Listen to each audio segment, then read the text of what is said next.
আবারও বাংলাদেশের হয়ে মাঠের ক্রিকেটে ফিরছেন সাকিব আল হাসান। তার সাথে ডাক পেয়েছেন পেসার রুবেল হোসেন, একই সাথে দলে আছেন মোহাম্মদ আশরাফুল, অলোক কাপালিরা। সেখানে তারা মুখোমুখি হবেন ভারত, শ্রীলঙ্কা, পাকিস্তানের মতো দলের বিপক্ষে। এর মাঝে এশিয়ান কাপের জন্য সাকিব, রুবেল, আশরাফুলদের নিয়ে দল ঘোষণা করেছে বাংলাদেশ টাইগার্সের দল। কারা আছেন সে দলে, কারা খেলবেন এশিয়ান কাপে, তা নিয়ে থাকছে প্রতিবেদন। 2024 সালে সর্বশেষ খেলেছিলেন বাংলাদেশের হয়ে। এরপর নিয়মিত ফ্রাঞ্চাইজি ক্রিকেট খেললেও জাতীয় দলে খেলেননি। তবে আবারও বাংলাদেশকে প্রতিনিধিত্ব করবেন সাকিব আল হাসান। বাংলাদেশ টাইগার্সের হয়ে এবার লিজেন্ডস লিগে বাংলাদেশকে প্রতিনিধিত্ব করছেন সাকিব আল হাসান। তার সাথে ডাক পেয়েছেন বাংলাদেশের সাবেক পেসার রুবেল হোসেন। একসময় বাংলাদেশ দলের সেরা পেসার ছিলেন রুবেল, এবার লিজেন্ডস লিগে দেখা যাবে রুবেলের পেস। লিজেন্ড এশিয়া কাপে বাংলাদেশের হয়ে খেলবেন। কিছুদিন আগেও ক্রিকেট খেলা অনেকে। এছাড়া বাংলাদেশের প্রথম সুপারস্টার মোহাম্মদ আশরাফুল খেলবেন এই লিগে। আন্তর্জাতিক ক্রিকেটে বাংলাদেশের হয়ে সেঞ্চুরি ও হ্যাট্রিক করা সাবেক ক্রিকেটার অলোক কাপালিকেও দেখা যাবে এই লিজেন্ডস লিগে।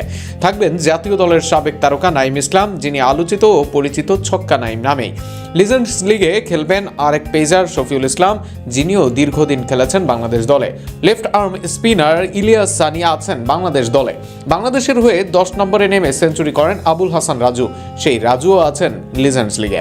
এর আগেও অবশ্য লিজেন্ডস লিগে মাঠে নামেন এই পেসার।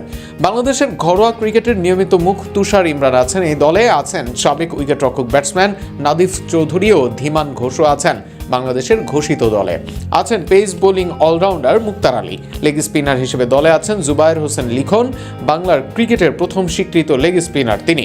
অনেকদিন শীর্ষ পর্যায়ে লিগ না খেলা লিখন এবার খেলবেন বাংলাদেশ টাইগার্সের হয়ে। এর বাইরে একসময় বিপিএল মাতানো ওপেনিং ব্যাটসম্যান মেহেদী মারুফ থাকবেন বাংলাদেশ দলে। অংশগ্রহণের কথা আছে তামিম ইকবালেরও। প্রাথমিকভাবে স্কোয়াডের নাম থাকলেও চূড়ান্ত দলে এখনো নিশ্চিত নয় তামিম ইকবালের খেলা। 19 জানুয়ারি থেকে ফেব্রুয়ারির 1 তারিখ ভারতে হওয়ার কথা আছে এই আসর, যেখানে অংশগ্রহণের কথা আছে 7 দলের। লিজেন্ডস লিগে দর্শকদের চাওয়া থাকে বিনোদন, আর সেখানে বাংলাদেশের দর্শকদের চাওয়া আবারও সাকিব আল হাসানের নৈপুণ্য দেখতে মুখিয়ে সবাই। আগ্রহ লিখনের লেগ স্পিন দেখতে, একই সাথে কাপালি, আশরাফুলদের ব্যাটিং শৈলী দেখা, পুরনো খেলোয়াড়দের একই সাথে দেখে সেই পুরনো দিনের মাঝেই ফিরে যাওয়া।